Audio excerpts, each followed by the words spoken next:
Hai hai minasang, kembali lagi dengan Pandai Kotoba. Pandai Kotoba adalah tempat minasang untuk belajar bahasa Jepang dan juga budayanya. Nah, pada video kali ini kita akan belajar tata bahasa atau bumbo JLPT yang 3, yaitu Bekida. Kira-kira pola kalimat Bekida ini artinya apa sih? Yuk, mari kita simak video ini sampai habis.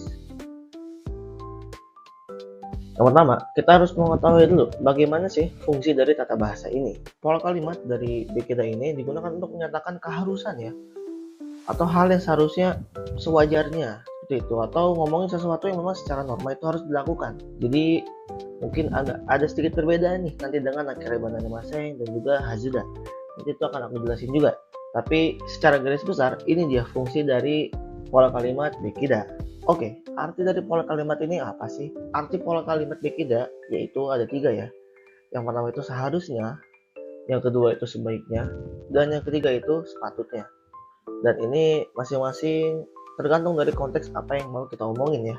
Jadi kamu gak usah pusing lagi nanti untuk memahami sebuah kalimat yang ada bekidanya. Di sini juga ada sedikit catatan ya buat minasang, karena umumnya pola kalimat bekida ini digunakan untuk menyampaikan saran atau teguran tuh yang yang lumayan keras gitu ya. Karena kan biasanya kalau saran itu kita mungkin sering dengar itu pakai pola kalimat ta hoga i des, ya sebaiknya.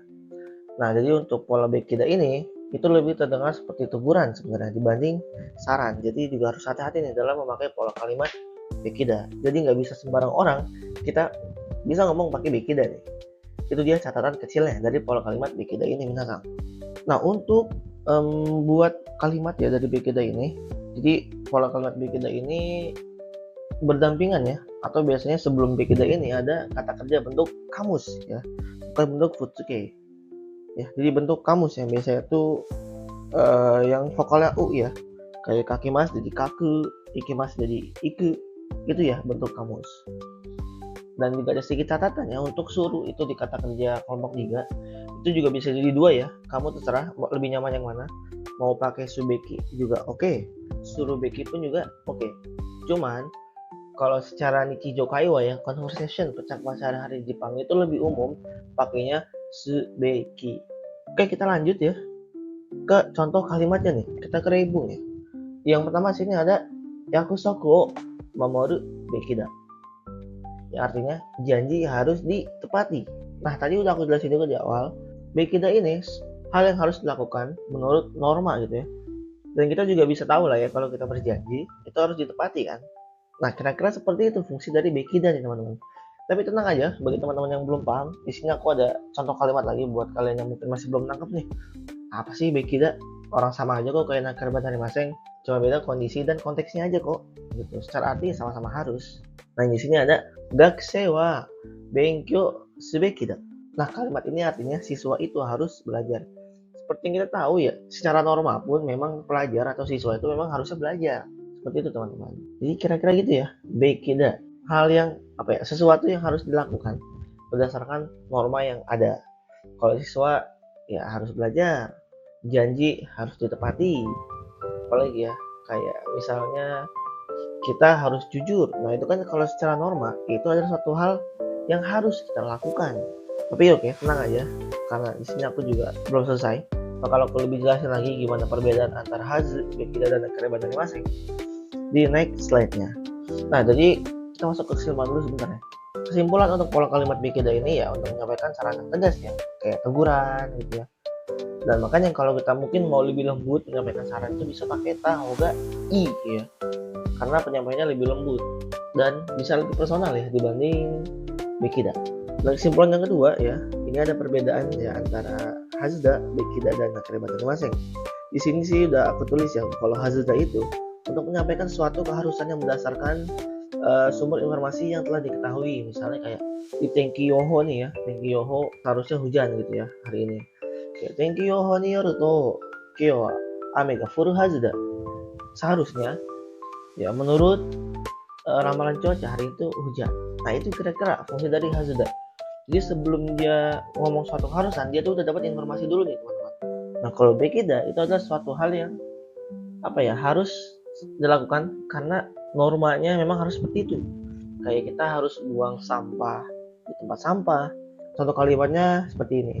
Gomi o gomi bako ni teru bekida. Kita harus membuang sampah ke tempat sampah.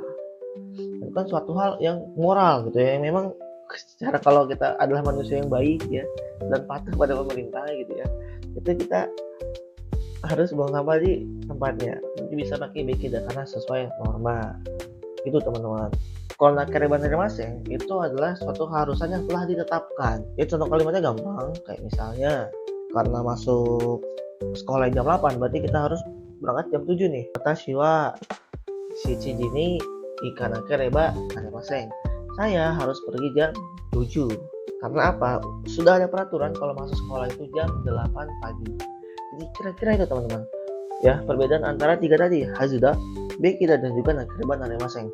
Nanti kalau misalnya teman-teman masih ada kebingungan, teman-teman bisa banget ya tanya di kolom komentar. Pasti akan aku bantu jawab kok, dan aku bantu jelasin.